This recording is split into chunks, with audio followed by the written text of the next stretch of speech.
Hello students, +2 commerce നമ്മൾ പഠിച്ചു തുടങ്ങി. നമ്മൾ ജൂൺ മാസമായി. അപ്പോൾ ജൂൺ മന്തിൽ തന്നെ നമ്മൾ പ്രധാനമായിട്ടുള്ള ചാപ്റ്റേഴ്സ് ഒക്കെ തുടങ്ങിയിട്ടുണ്ട് എല്ലാ സബ്ജക്റ്റിലും. അക്കൗണ്ടൻസി നമുക്കറിയാം. അക്കൗണ്ടൻസി പലപ്പോഴും നമ്മൾ സ്റ്റാർട്ട് ചെയ്യുന്നത് പാർട്ണർഷിപ്പ് അക്കൗണ്ട്സ് ആണ്. നിങ്ങളിപ്പോൾ പഠിച്ചുകൊണ്ടിരിക്കുന്ന ചാപ്റ്റർ പാർട്ണർഷിപ്പിൻ്റെ ബേസിക് കൺസെപ്റ്റ്, അതായത് നിങ്ങൾ അപ്രോപ്രിയേഷൻ അക്കൗണ്ട് വരയ്ക്കുന്നു, പാർട്ണേഴ്സ് ക്യാപിറ്റൽ അക്കൗണ്ട് വരയ്ക്കുന്നു. ഈ ചാപ്റ്റേഴ്സ് കണ്ടിന്യൂ ചെയ്തുകൊണ്ടിരിക്കുകയാണ്. പലപ്പോഴും കുട്ടികൾ ചിന്തിക്കാത്തൊരു കാര്യം, നമ്മൾ അക്കൗണ്ടൻസിക്കകത്ത് ഈ 4 ചാപ്റ്റർ മാത്രമല്ല, നമ്മൾ 2 ഓപ്ഷൻസ് ആണ് കുട്ടികൾക്കുള്ളത്. ഒന്ന് അക്കൗണ്ടൻസി വിത്ത് കമ്പ്യൂട്ടറൈസ്ഡ് അക്കൗണ്ടിങ്ങും അക്കൗണ്ടൻസി വിത്ത് AFS ആണുള്ളത്. അപ്പോൾ AFS പക്ക നമ്മൾ അക്കൗണ്ട്സ് ചെയ്യുന്ന പോലെ ചെയ്യുന്നു. പക്ഷേ മോസ്റ്റ് ഓഫ് ദ സ്റ്റുഡൻസ്, നമ്മുടെ സ്റ്റേറ്റ് സിലബസിലുള്ള ഒട്ടുമിക്ക കുട്ടികളും പഠിക്കുന്നത് കമ്പ്യൂട്ടറൈസ്ഡ് അക്കൗണ്ടിംഗ് ആണ്. കമ്പ്യൂട്ടറൈസ്ഡ് അക്കൗണ്ടിംഗ് നമുക്കുള്ളത് 6 ചാപ്റ്റേഴ്സ് ആണ്. അങ്ങനെ +2 അക്കൗണ്ടൻസി നമുക്ക് 10 ചാപ്റ്റേഴ്സ് പഠിക്കാനുണ്ട്.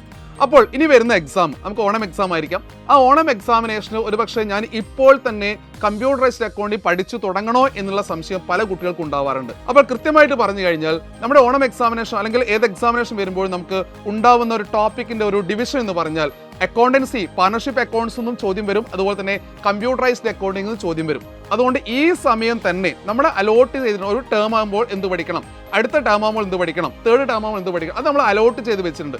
പലപ്പോഴും കുട്ടികൾ പഠിക്കുന്ന രീതി ഒരു ഹാഫ് ഇയർലി എക്സാമിനേഷനോ പബ്ലിക് എക്സാമിനേഷനോ ആവുന്ന സമയത്ത് നമ്മൾ ആ ഒരു കമ്പ്യൂട്ടറൈസ്ഡ് ചാപ്റ്റേഴ്സ് മൊത്തത്തിൽ അങ്ങ് പഠിച്ചെടുക്കുകയാണ് ചെയ്യുക. അങ്ങനെയല്ല വേണ്ടത്. 6 ചാപ്റ്റേഴ്സ് ഉണ്ടെങ്കിൽ അത് ആ സമയത്ത് തന്നെ പഠിക്കണം. അതുകൊണ്ട് ആദ്യം നിങ്ങൾ ചെയ്യേണ്ടത് ഈ മന്ത് റൺ ചെയ്യുന്ന സമയത്ത്, അതായത് ജൂൺ ജൂലൈ റൺ ചെയ്യുന്ന സമയത്ത് തന്നെ കമ്പ്യൂട്ടറൈസ്ഡ് അക്കൗണ്ടിങ്ങിന്റെ ആദ്യത്തെ 2 ചാപ്റ്റേഴ്സ് പഠിച്ചിരിക്കണം. ഓവർവ്യൂ ഓഫ് കമ്പ്യൂട്ടറൈസ്ഡ് അക്കൗണ്ട് ഒന്നാമത്തെ ചാപ്റ്റർ, അങ്ങനെയുള്ള 2 ചാപ്റ്റർ നിങ്ങൾ പഠിച്ചിരിക്കണം എന്നുള്ള കമ്പൽസറി ആണ്. അതേപോലെ നിങ്ങൾ AFS ആണ് ഫോളോ ചെയ്യുന്നതെങ്കിൽ ആദ്യത്തെ 2 ചാപ്റ്റർ AFS പഠിച്ചിരിക്കണം. അല്ലാതെ നിങ്ങൾ അവസാനത്തേക്ക് അല്ലെങ്കിൽ എക്സാം അടുപ്പിച്ച് അത് വെക്കരുത്.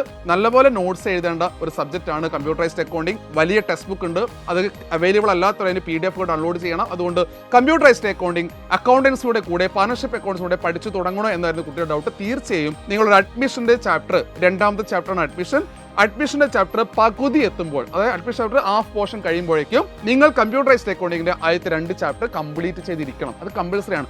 ആ ഒരു ഫോർമാറ്റിൽ കൊണ്ടുപോയാൽ മാത്രമേ പബ്ലിക് എക്സാം ആകുമ്പോഴത്തേക്കും നമ്മൾ എന്ത് ചെയ്യണം, 6 ചാപ്റ്റേഴ്സ് കമ്പ്യൂട്ടറൈസ്ഡ് കൃത്യമായി ക്ലിയർ ചെയ്യുകയുള്ളൂ.